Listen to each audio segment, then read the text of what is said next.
এজন্য মহান মাবুদের দরবারে শুকরিয়া আদায় করছি, আলহামদুলিল্লাহ।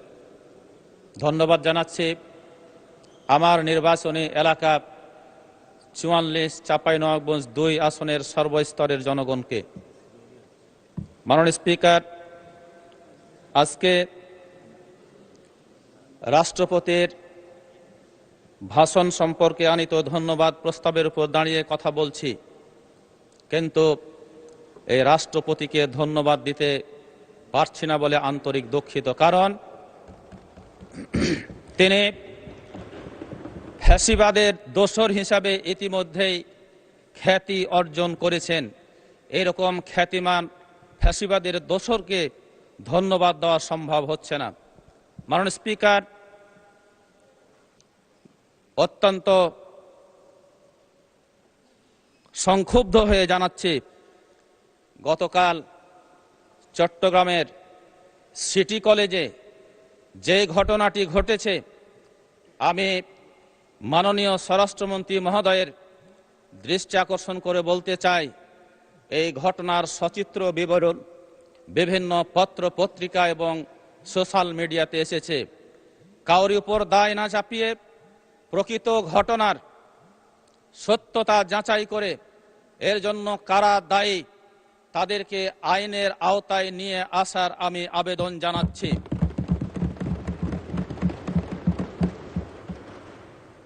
মাননীয় স্পিকার, আপনি জানেন গতকাল ২১শে এপ্রিল থেকে বাংলাদেশে এসএসসি দাখিল পরীক্ষা শুরু হয়েছে, কিন্তু পরীক্ষার পূর্ব থেকেই বাংলাদেশের পল্লী এলাকাগুলোতে বিদ্যুতের যে সংকট তৈরি হয়েছে, তাতে আমার মনে হচ্ছে ২০২৬ সালের এসএসসি দাখিল পরীক্ষার্থীরা এই অবস্থাকে তারা যতদিন বেঁচে থাকবে ততদিনই মনে রাখবে বলে আমি মনে করি। মাননীয় স্পিকার, আমার নির্বাচনী এলাকা ৪৪ চাঁপাইনবাবগঞ্জ ২ এলাকাটি বরেন্দ্র অঞ্চলের অন্তর্গত এবং এলাকাটি কৃষি প্রধান এলাকা হিসাবে চিহ্নিত। কৃষির উৎপাদনের জন্য আমার এলাকাটি ৪৪ চাঁপাইনবাবগঞ্জ ২ এটি বরেন্দ্র অঞ্চলের অন্তর্গত কৃষি প্রধান এলাকা। কৃষির উৎপাদনের জন্য প্রধান দুইটি উপকরণ হচ্ছে পানি এবং সার। মাননীয় স্পিকার, আপনার অবগতির জন্য জানাতে চাই, বর্তমান বাংলাদেশে তেলের জন্য পেট্রোল পাম্পগুলোতে যেভাবে সারাদিন লাইনে দাঁড়িয়ে তেল নিতে হয়, আমার এলাকার কৃষকদেরকে এক বস্তা সার নেওয়ার জন্য সারাদিন লাইনে দাঁড়িয়ে থাকতে হয়।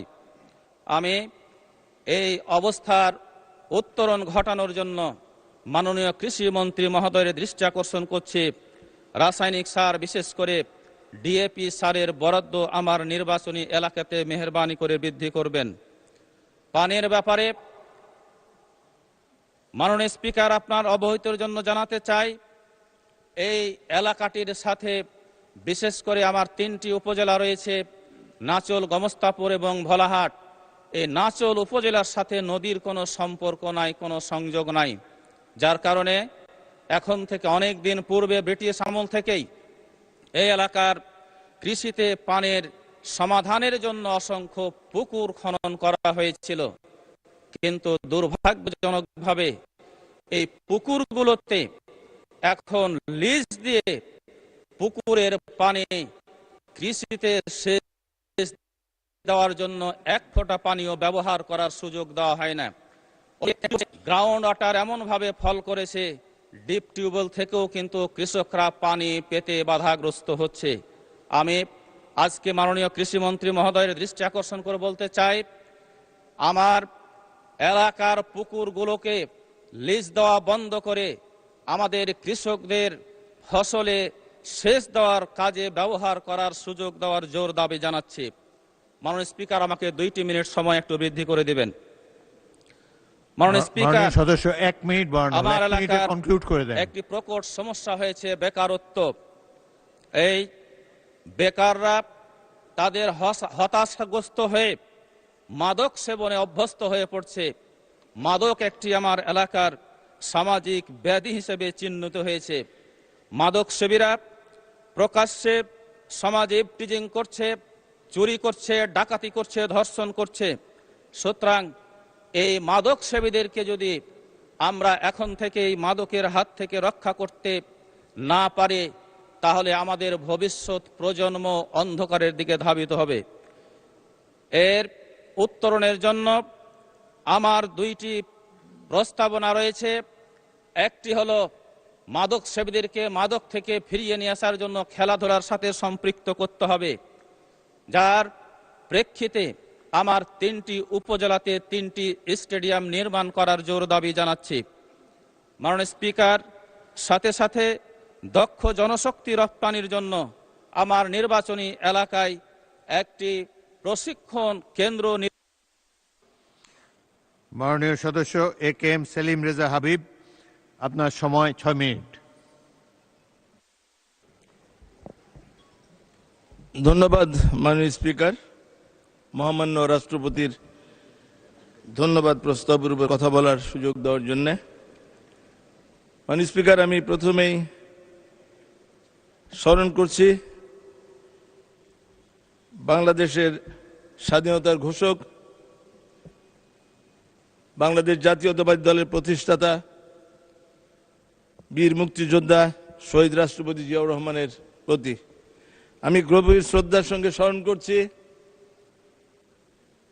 দেশনেত্রী বেগম খালেদা জিয়াকে, যিনি খুব অল্প বয়সে আমাকে এই মহান সংসদে আসার সুযোগ করে দিয়েছিলেন, যিনি তার জীবনকে বাংলাদেশের স্বাধীনতা, সার্বভৌমত্ব, গণতন্ত্র এবং ভোটের অধিকারের জন্য জীবনকে উৎসর্গ করেছিলেন। আল্লাহ রাব্বুল আলামিনের কাছে আমরা শুকরিয়া আদায় করি যে তিনি তার জীবদ্দশায় তার যে এই মহান ত্যাগ, সেটি স্বীকৃতি বাংলাদেশের 18 কোটি মানুষ দিয়েছেন। তিনি বাংলাদেশের অভিভাবক হিসাবে স্বীকৃতি নিয়ে আল্লাহ রাব্বুল আলামিনের ডাকে সাড়া দিয়েছেন। মাননীয় স্পিকার, আমি গভীর শ্রদ্ধার সাথে কৃতজ্ঞতা জানাই আমাদের বর্তমান সংসদ নেতা এবং প্রধানমন্ত্রী জনাব তারেক রহমান, যিনি গত 18 বছর নির্বাসিত জীবনে থেকে তিনি শুধু নিজের দলকে নেতৃত্ব দেন নাই, নিজের দলকে ঐক্যবদ্ধ রাখেন নাই, সকল বিরোধী দলকে এক প্ল্যাটফর্মে এনে তিনি এই ফ্যাসিস্ট হাসিনার সরকারকে তিনি একটি গণ অভ্যুত্থানের মাধ্যমে বিদায় করতে নেতৃত্ব দিয়েছিলেন। আমি তাকে আরো গভীরভাবে কৃতজ্ঞতা জানাই যে তিনিও আমাকে এই মহান সংসদে এসে কথা বলার সুযোগ করে দিয়েছেন।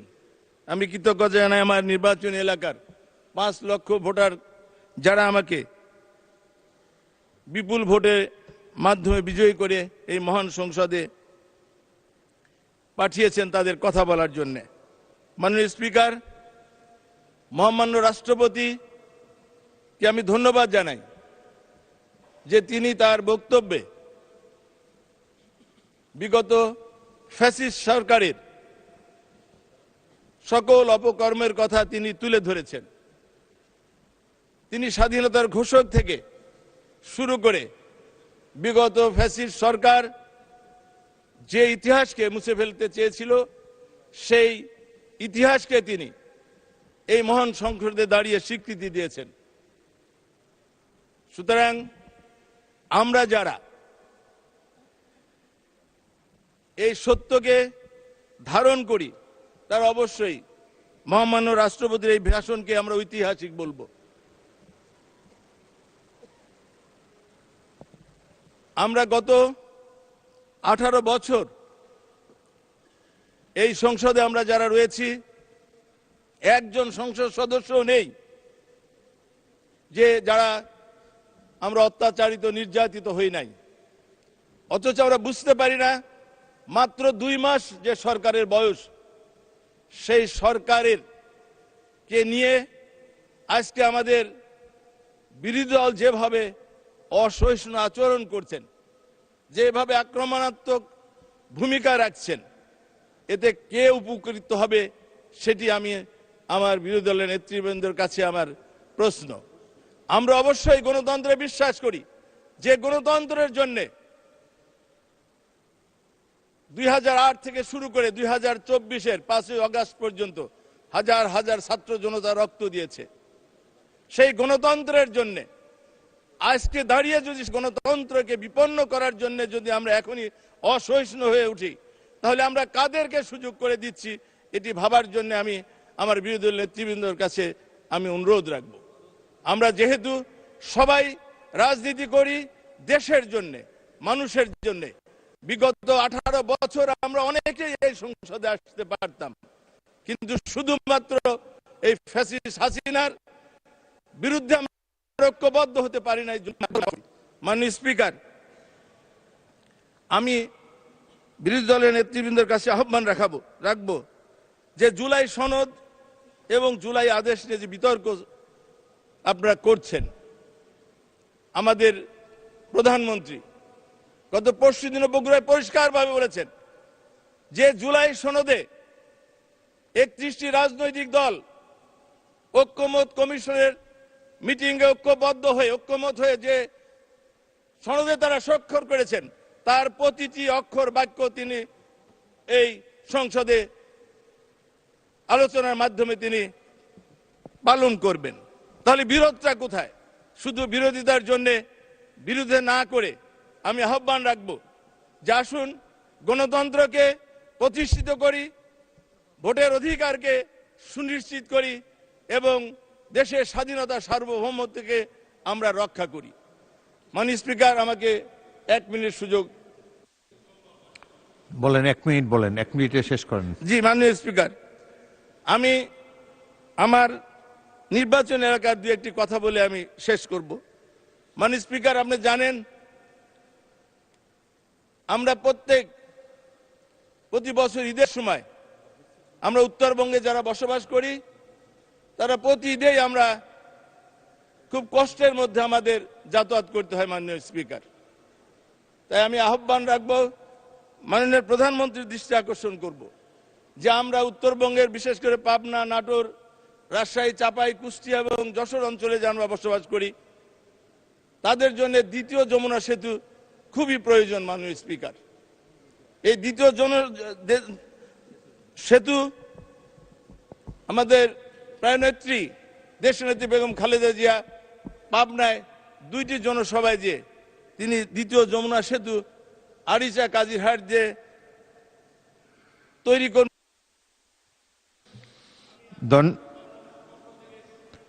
ধন্যবাদ মাননীয় সদস্য। পরবর্তী বক্তা আলী আজম মোহাম্মদ আবু বকর, ঝিনাইদহ 2। আপনার সময় 5 মিনিট। মাননীয় স্পিকার, আপনাকে ধন্যবাদ। সাথে সাথে আমার নির্বাচনী এলাকা ঝিনাইদহ সদর এবং হরিণাকুণ্ড এলাকার সকল মানুষকে আমি ধন্যবাদ জানাচ্ছি। মাননীয় স্পিকার, আমার এলাকার কিছু প্রয়োজনের কথা বলতে চাই। আমার এলাকা ঝিনাইদহ এটা জনবহুল এলাকা, কৃষি প্রধান এরিয়া। সমস্যা হলো যোগাযোগ ব্যবস্থা খুবই অপ্রতুল, রেলপথ নাই। একমাত্র যোগাযোগ ব্যবস্থা সড়কের উপরে নির্ভর করতে হয়। জলপথও নাই ঝিনাইদহ এলাকায়, আর রেলপথও নাই।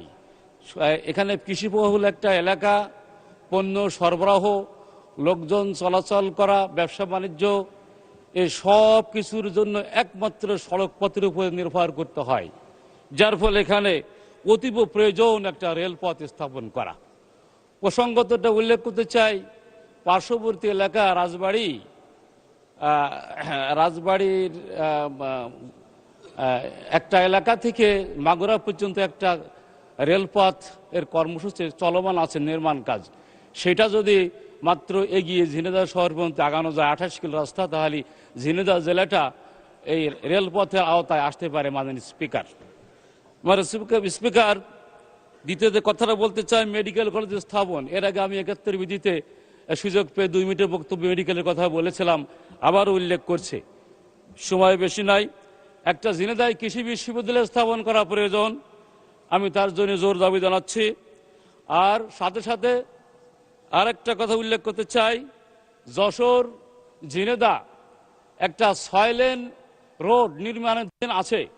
এটা ধীর গতি, এত ধীর গতিতে চলছে যে এই 26 সালে নির্মাণ কাজ শেষ হওয়ার কথা, অথচ 5 ভাগ কাজ সম্পন্ন হয়েছে, 95 ভাগ কাজ বাকি। আর এই কাজ নির্মাণাধীন থাকার কারণে চলাচল ঝিনাইদহ টু যশোর রোড চলাচলে অযোগ্য হয়ে গেছে মাননীয় স্পিকার। অতএব এই কাজটা দ্রুত সম্পন্ন করার জন্য আহ্বান জানাই। আর আমাদের ঝিনাইদহ জেলায় একটা নদী আছে, নবগঙ্গা নদী।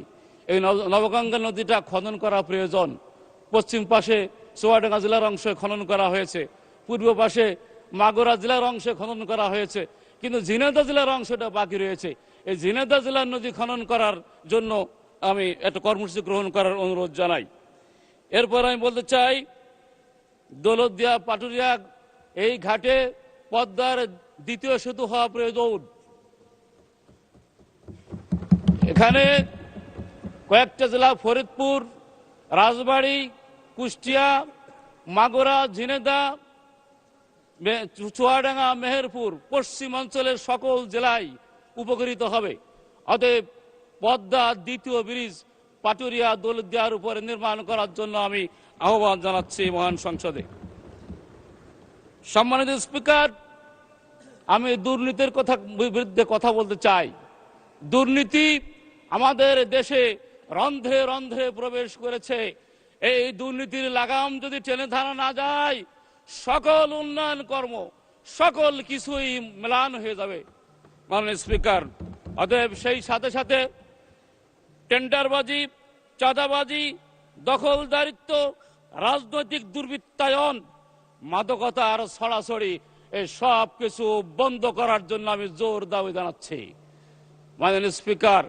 সবশেষে কথা অনেক ছিল, কিন্তু আসলে অত্যধিক সময় বলা যায় না, তা আমি নিয়ত করেছি সময় চাবো না। রাষ্ট্রপতির ভাষণের উপরে বলতে চাই, রাষ্ট্রপতির ভাষণের উপরে আমি ধন্যবাদ দিতে পারছি না বলে দুঃখিত। কারণ আমরা এমন একজন রাষ্ট্রপতি পেয়েছি যিনি ফ্যাসিস্ট আমলেও রাষ্ট্রপতি ছিলেন, ইন্টারিম গভর্নমেন্টেও রাষ্ট্রপতি ছিলেন, বর্তমান গণতান্ত্রিক সমাজ সরকারেও রাষ্ট্রপতি, বহুরূপী। মাননীয় স্পিকার, এই বহুরূপী লোকগুলো সবচেয়ে ক্ষতিকর। সকল প্রকারের বহুমুখী লোকদের থেকে বিরত থাকার জন্য সকলকে আমি আহ্বান জানাচ্ছি। মাননীয় স্পিকার, ধন্যবাদ আপনাকে। আসসালামু আলাইকুম। ধন্যবাদ মাননীয় সদস্য। মাননীয় সদস্যবৃন্দ, সংসদের বৈঠক মাগরিব নামাজের জন্য 30 মিনিটে বিরতি দেওয়া হলো। আপনাদের সহযোগিতার জন্য ধন্যবাদ।